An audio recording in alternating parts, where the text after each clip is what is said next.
Now there was a famine in the land, besides the previous famine in Abraham's time, and Isaac went to Abimelek, king of the Philistines, in Gerar. The Lord appeared to Isaac and said, "Do not go down to Egypt. Live in the land where I tell you to live. Stay in this land for a while, and I will be with you and will bless you. For to you and your descendants I will give all these lands and will confirm the oath I swore to your father Abraham. I will make your descendants as numerous as the stars in the sky and will give them all these lands. And through your offspring all nations on earth will be blessed, because Abraham obeyed me and did everything I required of him, keeping my commands, my decrees, and my instructions." So Isaac stayed in Gerar. When the men of that place asked him about his wife, he said, "She is my sister," because he was afraid to say, "She is my wife." He thought, "The men of this place might kill me on account of Rebekah because she is beautiful." When Isaac had been there a long time, Abimelek, king of the Philistines, looked down from a window and saw Isaac caressing his wife Rebekah. So Abimelek summoned Isaac and said, "She is really your wife.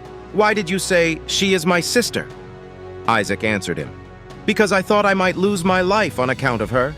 Then Abimelek said, "What is this you have done to us? One of the men might well have slept with your wife, and you would have brought guilt upon us." So Abimelek gave orders to all the people, "Anyone who harms this man or his wife shall surely be put to death."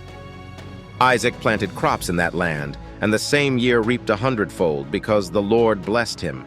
The man became rich, and his wealth continued to grow until he became very wealthy. He had so many flocks and herds and servants that the Philistines envied him. So all the wells that his father's servants had dug in the time of his father Abraham, the Philistines stopped up, filling them with earth.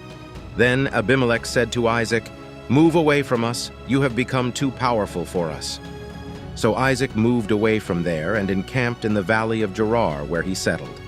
Isaac reopened the wells that had been dug in the time of his father Abraham, which the Philistines had stopped up after Abraham died, and he gave them the same names his father had given them.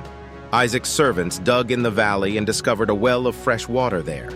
But the herders of Gerar quarreled with those of Isaac and said, "The water is ours." So he named the well Esek, because they disputed with him. Then they dug another well, but they quarreled over that one also, so he named it Sitnah. He moved on from there and dug another well, and no one quarreled over it. He named it Rehoboth, saying, "Now the Lord has given us room, and we will flourish in the land." From there he went up to Beersheba. That night the Lord appeared to him and said, "I'm the God of your father Abraham.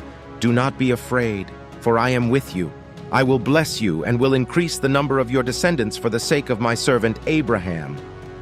Isaac built an altar there and called on the name of the Lord. There he pitched his tent, and there his servants dug a well.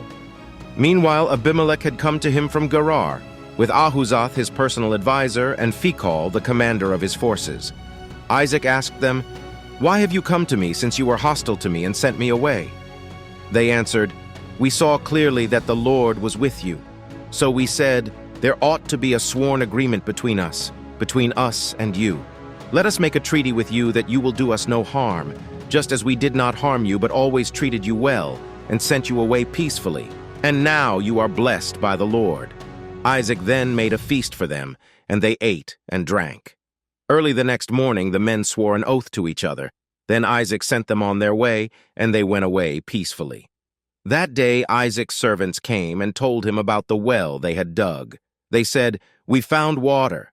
He called it Sheba, and to this day the name of the town has been Beersheba.